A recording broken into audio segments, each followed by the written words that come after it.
So Rosalinda, you've provided us with a beautiful ongoing story, which again I can tell you for my yellow red world is just I've not cried in 45 minutes, which I think I've done really well here.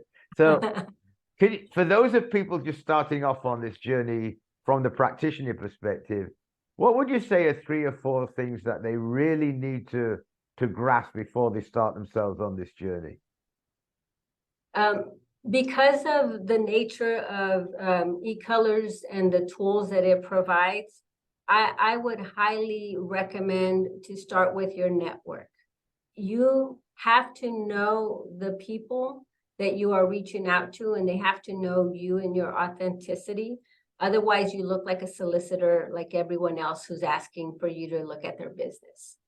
So I wouldn't invest my monies in emails, sending out massive emails. I wouldn't invest my monies in trying to create an infomercial. As a matter of fact, I think the most effective way was, one, I reached out to anyone that was a former colleague, a former leader that I knew of, that would know that I would, whatever I am trying to talk to them about, would help them in their journey as a leader. So that was always something that I found successful in growing the business and being able to reach more clients. The second aspect of it, there has to be some level of vulnerability on social media.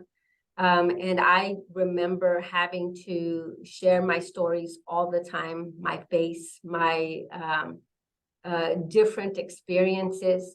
But that lent itself to people seeing the consistency in who I was. And because people like to see patterns of behavior that are consistent, not just this one time, oh, she's just doing a quick infomercial or anything like that, they just recognize that is who she is. No, for real, you'll see her online or in person. This is the same individual.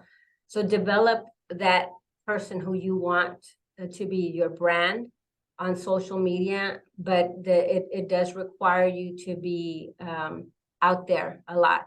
And just as a side note, Louis, I was out there for so many years that I did take a 1-year break out of social media after I had concluded my journey as CEO, because it does take a lot for you to put yourself out there for people to look at. Thirdly, Louis, this is yours to speak on. But can you tell everyone about the gas factor? So Rosalinda and I were, very much in cahoots all the way through our eColors and education journey. Because to me, at my age, if somebody told me I'd enjoy going into elementary schools and sitting down with 7-year-old kids, I wouldn't have believed them. And that's thanks to Rosalinda. That used to happen a lot. And through a contact, we finished off being invited to a conference in Washington.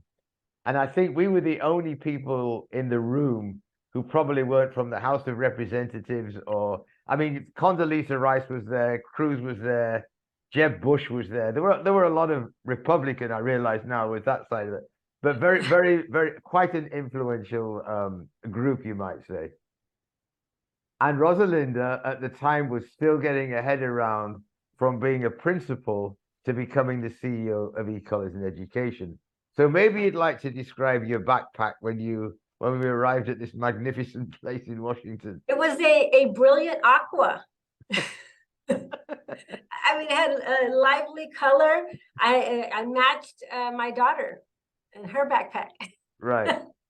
So I remember it was a particularly cold day. We walked out of the conference.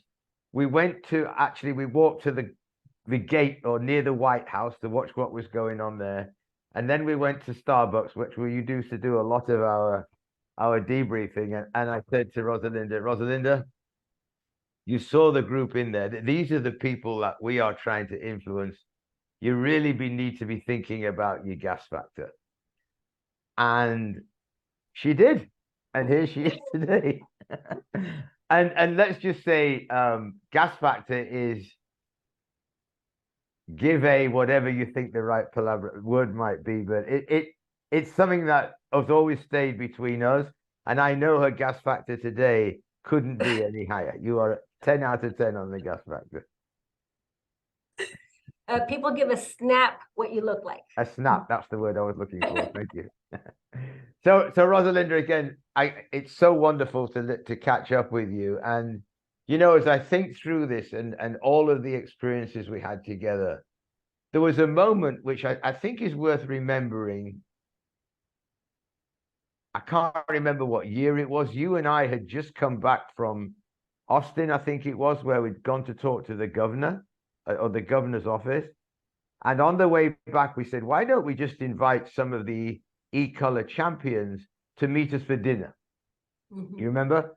And when we sat down for dinner, do you just want to tell people very quickly what they said to us and what they wanted to do? A lot of them were investing because you had invested so much in the students as well. At that point, the champions were getting scholarships from you, and this was helping them kickstart their academic career in higher education. And some of these young adults at this point had graduated themselves, and they too wanted to reciprocate that same thing and wanted to give scholarships to other youth, and they did. Through e-colors in education, they donated their monies, and they too replicated that gift giving and giving back what was given to them to start their careers.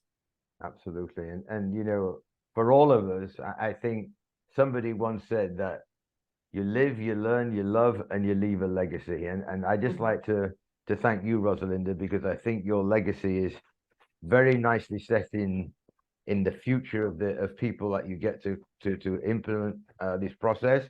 And I'm sure we're going to see other people try and follow your footsteps. Much appreciated, and bless you. Thank you for your time. Absolutely.